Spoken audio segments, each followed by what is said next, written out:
الحمد لله رب العالمين، والصلاة والسلام على سيد الأنبياء والمرسلين. أما بعد فأعوذ بالله من الشيطان الرجيم. بسم الله الرحمن الرحيم. وإذ ابتلى إبراهيم ربه بكلمات آمنت بالله صدق الله مولانا العظيم وصدق رسوله النبي الكريم. الصلاة والسلام عليك يا رسول الله، الصلاة والسلام عليك يا حبيب الله، الصلاة والسلام عليك يا نبي الله، وعلى آلك وأصحابك يا نور الله.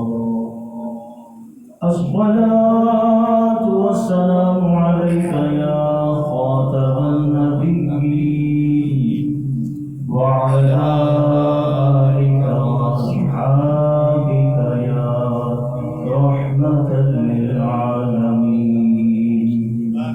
محبت کے ساتھ ایک بار درود پاک پڑھ لیجیے. اللہم صل علی سیدنا مولانا محمد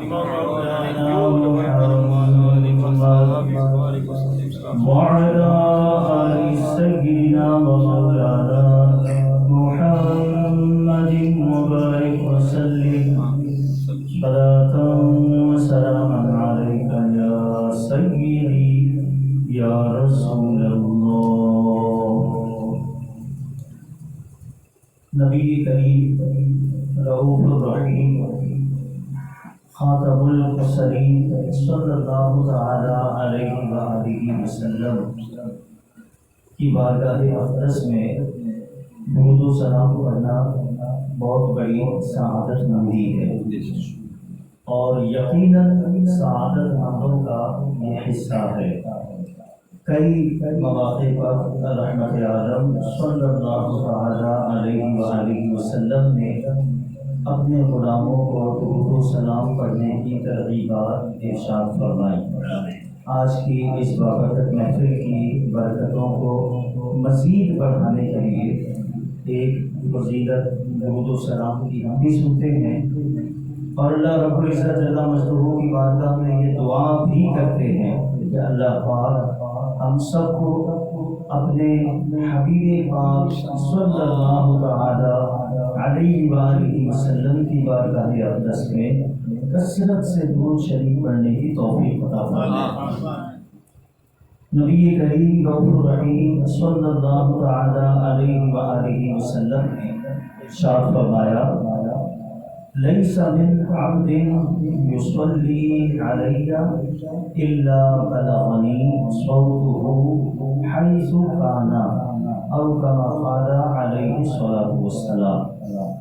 ارشاد فرمایا رسول کریم صلی اللہ علیہ وآلہ وسلم نے کہ میرا کوئی بھی غلام دنیا کے کسی بھی خطے میں رہ کر مجھ پر درود و سلام پڑھے، اس کی آواز کو میں سنتا ہوں.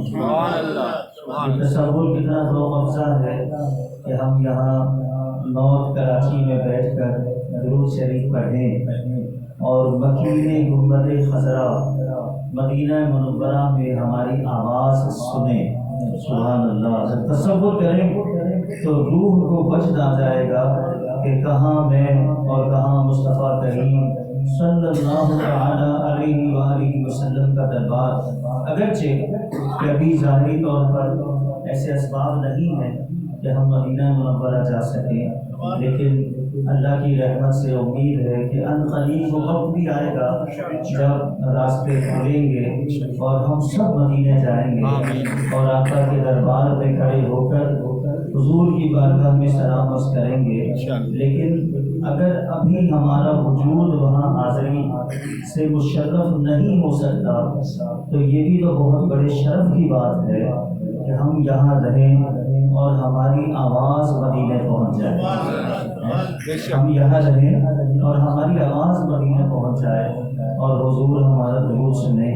اللہ ہمیں محبت کے ساتھ، ذوق کے ساتھ، شوق کے ساتھ اپنے پیارے نبی صلی اللہ تعالی علیہ وآلہ وسلم کی بارگاہ اقدس میں کثرت سے درود پڑھنے کی توفیق عطا فرمائے۔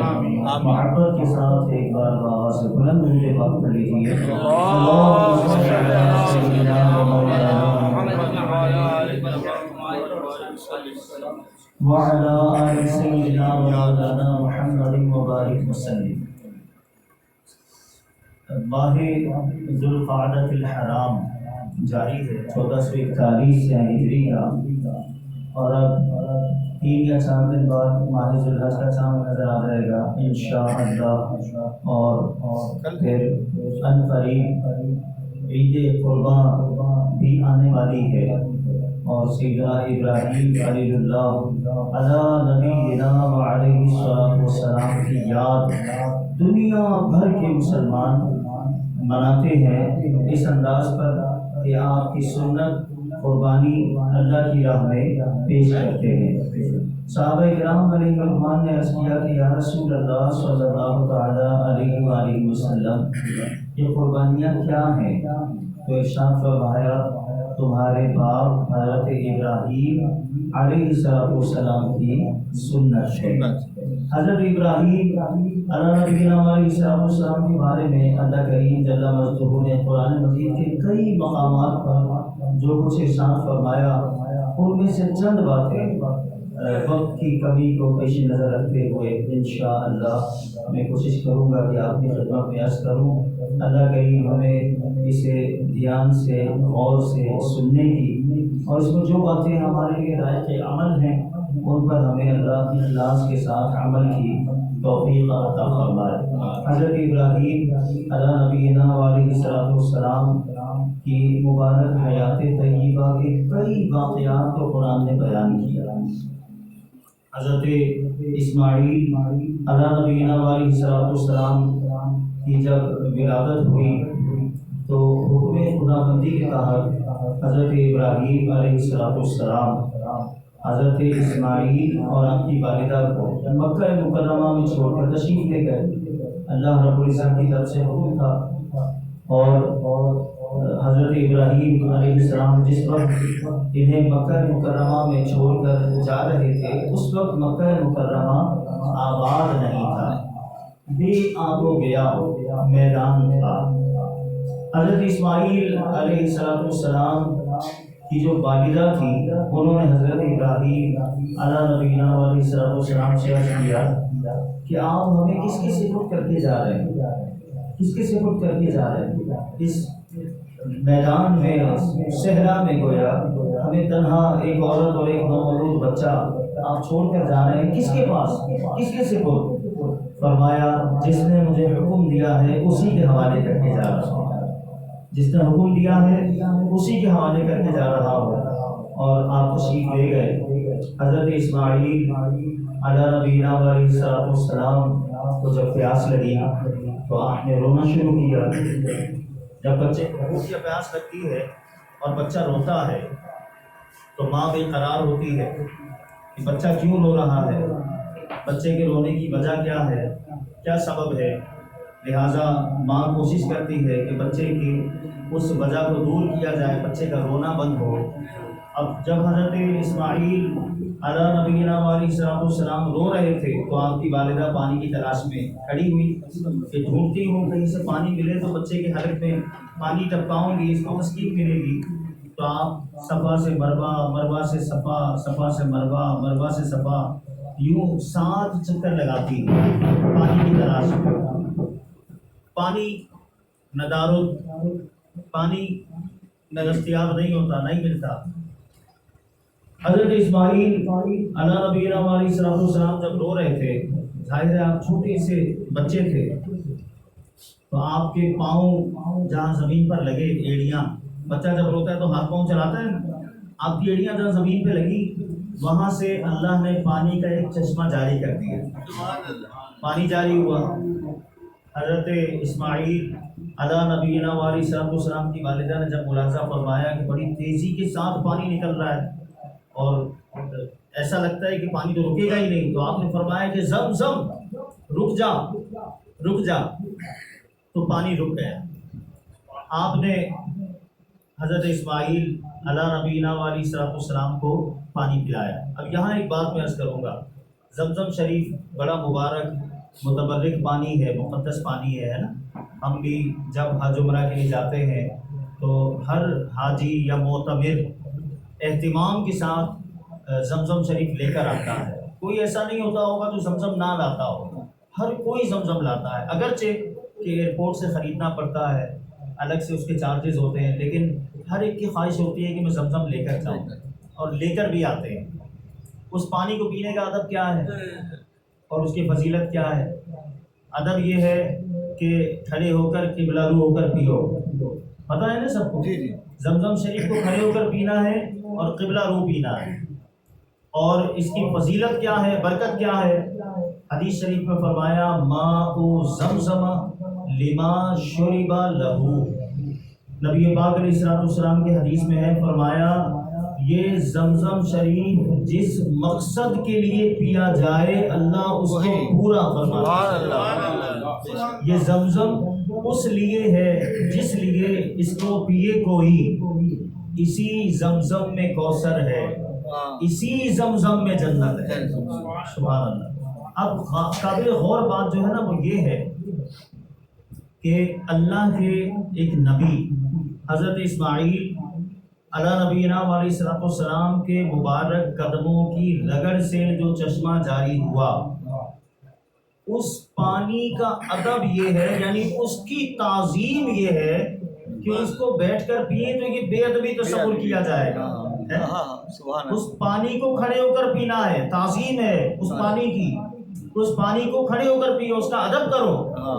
جب نبی کے قدموں سے لگنے والا پانی بھی اس لائق ہے کہ اس کی کھڑے ہو کر تعظیم کی جائے، تو اگر امام الانبیاء کی تعظیم کے لیے کھڑے ہو کر کوئی درود و سلام پڑھے تو یہ کیسے غلط ہو سکتا ہے؟ یہ کیسے غلط ہو سکتا ہے؟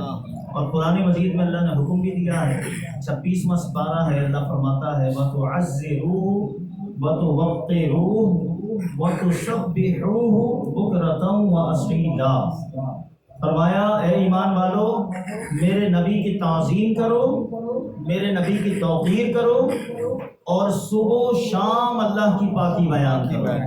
علماء نے بڑی نفیس بات یہاں بیان کی کہ قرآن کریم جو کچھ بیان کرتا ہے نا، اس کی ترتیب میں بھی ہمارے لیے بہت ساری حکمتیں ہیں۔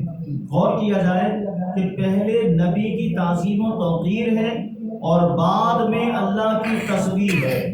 مطلب کیا ہے کہ اگر تمہارے پاس تعظیم نبی ہے تو تمہارا تسبیح کرنا، عبادت کرنا قبول بارگاہ ہے، اور اگر تمہارے پاس نبی کی تعظیم و توقیر والا دل نہیں ہے تو پھر جتنی بھی عبادتیں کرو وہ بارگاہ الہی میں قبول نہیں، وہ مردود ہے۔ شیطان نے بھی تو یہی کیا تھا، کیا کیا تھا؟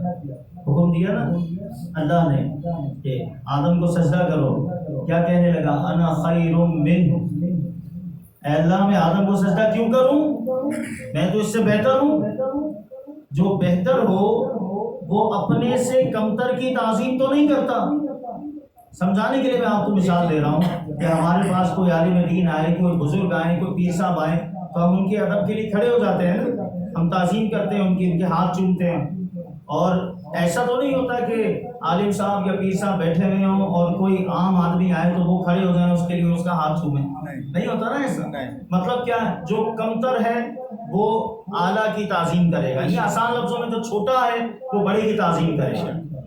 تو شیطان کہنے لگا کہ میں تو بہتر ہوں، تو نے مجھے آگ سے پیدا کیا ہے، خلقتنی من نار وخلقتہ من طین، آدم کو تو نے مٹی سے بنایا ہے، مجھے آگ سے بنایا ہے، میں آدم سے بہتر ہوں، میں تو اس کو سجدہ نہیں کروں گا۔